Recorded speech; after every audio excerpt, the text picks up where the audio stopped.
श्री कृष्ण कहते हैं कि जो अपने कर्म के फल के प्रति आसक्ति को नहीं छोड़ सकते, वे मार्ग से कोसों दूर हैं।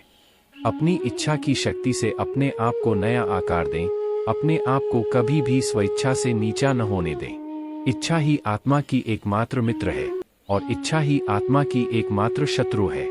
जिन्होंने खुद को जीत लिया है, उनके लिए इच्छा एक मित्र है, लेकिन यह उन लोगों का दुश्मन है जिन्होंने अपने भीतर आत्मा को नहीं पाया है। सर्वोच्च वास्तविकता उन लोगों की चेतना में प्रकट होती है जिन्होंने खुद को जीत लिया है। शांत मन में, ध्यान की गहराइयों में आत्मा स्वयं को प्रकट करती है।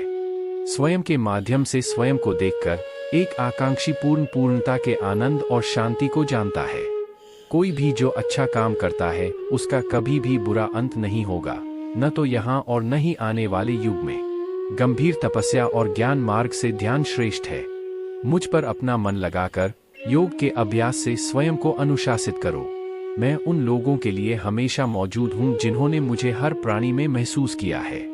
व्यक्ति जो चाहे बन सकता है, यदि वह विश्वास के साथ इच्छित वस्तु पर लगातार चिंतन करे। मन बहुत चंचल है, जो इंसान के दिल में उथल पुथल कर देता है। जैसे वे मेरे पास आते हैं, वैसे ही मैं उन्हें ग्रहण करता हूँ। सभी पथपार्थ मानव को मेरी ओर ले आते हैं। इंद्रियों से मिलने वाला सुख पहले तो अमृत जैसा लगता है, लेकिन अंत में यह विष के समान कड़वा होता है। जब ध्यान में महारत हासिल हो जाती है, तो मन हवा रहित स्थान में दीपक की लौ की तरह अडिग रहता है। हे अर्जुन, तीनों लोकों में मेरे पाने के लिए कुछ भी नहीं है, और न ही कुछ ऐसा है जो मेरे पास नहीं है। मैं अभिनय करना जारी रखता हूँ, लेकिन मैं अपनी किसी जरूरत से प्रेरित नहीं हूँ। कर्म मुझ पर इसलिए नहीं टिकते क्योंकि मैं उनके परिणामों से जुड़ा नहीं हूँ।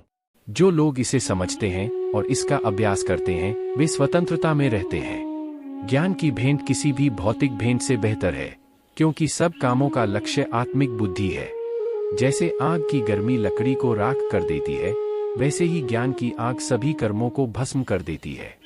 अपना काम हमेशा दूसरों के कल्याण को ध्यान में रखकर करें। अप्राकृतिक कर्म बहुत तनाव पैदा करता है। हर व्यक्ति का विश्वास उसकी प्रकृति के अनुसार होता है।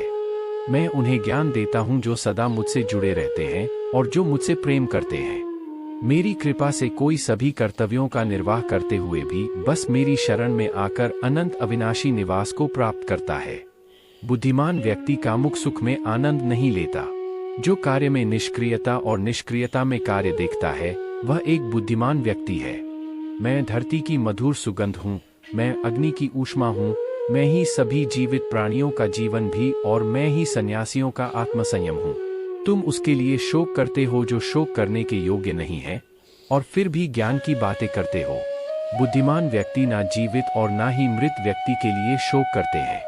बुद्धिमान व्यक्ति को समाज कल्याण के लिए बिना आसक्ति के काम करना चाहिए। कर्म उसे नहीं बांधता जिसने काम का त्याग कर दिया है। अपने अनिवार्य कार्य करो, क्योंकि वास्तव में कार्य करना निष्क्रियता से बेहतर है। आत्मज्ञान की तलवार से काटकर अपने हृदय से अज्ञान के संदेह को अलग करके अनुशासित बनो। मनुष्य अपने विश्वास से निर्मित होता है। जैसा वो विश्वास करता है, वैसा वो बन जाता है। इस जीवन में मनुष्य न तो कुछ खोता है और न ही कुछ व्यर्थ होता है। मन अशांत है और उसे नियंत्रित करना कठिन है, लेकिन अभ्यास से इसे वश में किया जा सकता है। केवल मन ही किसी का मित्र और शत्रु होता है।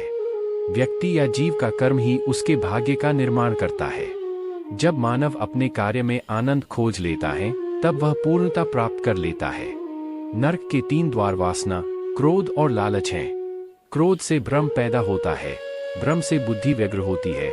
जब बुद्धि व्यग्र होती है, तब तर्क नष्ट हो जाता है। जब तर्क नष्ट होता है, तब व्यक्ति का पतन हो जाता है। सदैव संदेह करने वाले व्यक्ति के लिए प्रसन्नता ना इस लोक में है, ना ही कहीं और। मन की गतिविधियों, होश, श्वास और भावनाओं के माध्यम से भगवान की शक्ति सदा तुम्हारे साथ है और लगातार तुम्हें बस एक साधन की तरह प्रयोग करके सभी कार्य कर रही है। ज्ञानी व्यक्ति ज्ञान और कर्म को एक रूप में देखता है, वही सही मायने में देखता है। प्रबुद्ध व्यक्ति के लिए गंदगी का ढेर, पत्थर और सोना सभी एक समान है। निर्माण केवल पहले से मौजूद चीजों का प्रक्षेपण है। उससे मत डरो जो वास्तविक नहीं है, ना कभी था ना कभी होगा। जो वास्तविक है वो हमेशा था और उसे कभी नष्ट नहीं किया जा सकता। जन्म लेने वाले के लिए मृत्यु उतनी ही निश्चित है जितना कि मृत होने वाले के लिए जन्म लेना, इसीलिए जो अपरिहार्य है उस पर शोक मत करो। जो मन को नियंत्रित नहीं करते उनके लिए वह शत्रु के समान कार्य करता है।